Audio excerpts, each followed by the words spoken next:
Hello friends, हर investor ये चाहता है जब भी वह किसी स्टॉक में इन्वेस्ट करे तो उसका प्राइस इंट्रिंसिक वैल्यू से कम हो, जिससे कि उसकी पूंजी सुरक्षित रह सके। लेकिन देखने वाली बात यह है कि ऐसा होता कब है, जब कोई स्टॉक न्यूज में नहीं होता है या मार्केट में डर का माहौल होता है। सर वॉरेन बफेट कहते हैं, जब सब डरे हों तब हमें लालची हो जाना चाहिए और जब सब लालची हों तो हमें डर जाना चाहिए। लेकिन ऐसा होगा कैसे? इस बात को कहना जितना इजी है उसे अप्लाई करना उतना ही हार्ड है। लेकिन ऐसा तब हो सकता है जब हम लॉजिकल रहें। यहाँ लॉजिकल से मतलब मेरा ये है कि प्राइस वह होता है जो हम चुकाते हैं और कीमत वह होती है जो उस प्राइस के बदले हमें मिलती है। तो इम्पोर्टेंट क्वेश्चन यह आता है कि किसी स्टॉक का इंट्रिंसिक वैल्यू यानी कि फेयर वैल्यू का पता कैसे लगाया जाए। सामान्य शब्दों में किसी भी फाइनेंशियल एसेट का इंट्रिंसिक वैल्यू पता लगाने के लिए उस एसेट्स के फ्यूचर में आने वाली कैश फ्लो को प्रेजेंट में डिस्काउंट किया जाता है।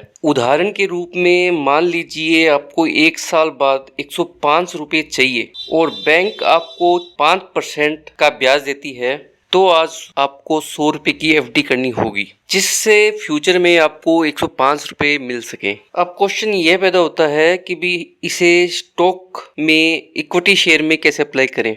जब हम किसी कंपनी के स्टॉक की बात करते हैं तो उसका फ्यूचर में आने वाला कैश फ्लो निश्चित नहीं है। हम यह भी निश्चित रूप से नहीं बता सकते भी कोई कंपनी हमें फ्यूचर में कितना डिविडेंड देने वाली है और कितना प्रॉफिट अर्न करने वाली है।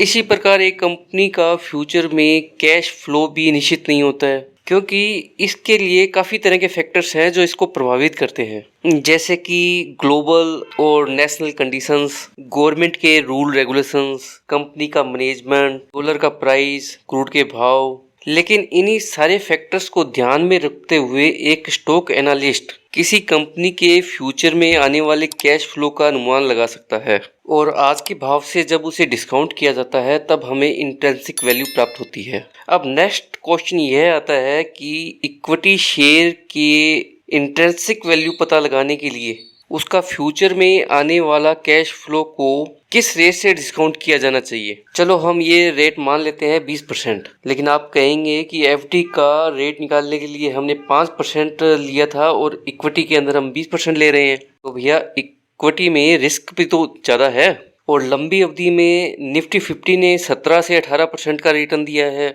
और महंगाई दर भी 7-8% की रही है।